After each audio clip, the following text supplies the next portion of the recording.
ఇప్పుడు రేపు సర్పంచ్ ఎలక్షన్ లో ఓటుకు 2000 రూపాయలు ఇస్తారండి. ఏం చేస్తారా 2000 రూపాయలతో? 5 ఏళ్ల పాటు ఆయన సర్పంచ్ ఉంటారు. రేపు రాబోతున్నాయి సర్పంచ్ ఎంపీటీసీ ఎలక్షన్స్ రాబోతున్నాయి కదా, ఎవడు ఎంత ఇస్తాడనే చూస్తున్నాం మనం. ఒకవేళ డబ్బులు లేనివాడు పోటీ చేస్తే వాడు మంచోడైనా మన దగ్గర పైసలు వాడే గెలుస్తాడా? ప్రాణాలతో ఉంటే వీడెక్కడున్నా రాజేరా.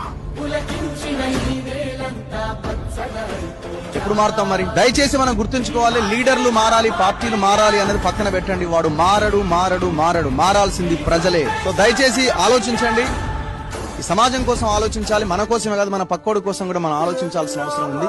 మనం మారి మన ఎజెండాలకు వాడిని తీసుకురావాలి. వాడెట్లా మారతాడు? వాడు దొంగే కదా, దొంగ ఎట్లా మారతాడు? సార్ చెప్పినట్టు పులి శాకాహారి ఎట్లయితుంది? అది మాంసమే తింటది. సో అందుకే ప్రజలు మారాలి. మనలో మార్పు వచ్చినప్పుడే లీడర్లు మారుతారు, పార్టీలు మారుతాయి, రాష్ట్రం దేశం కూడా బాగుపడుతుంది. ఓట్లు వచ్చిన సమయంలో పైసలు తీసుకొని ఓటేయడం మానండి దయచేసి. మందు తాగడం మానండి, మందు తీసుకొని ఓటేయడం మానండి దయచేసి. అది ఎప్పుడైతే చేంజ్ అవుతుందో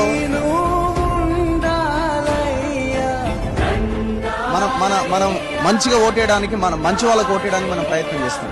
అరే అందరూ దొంగలే ఉన్నారు ఓటేసేదానికంటే ఓడో ఒకటి మంచి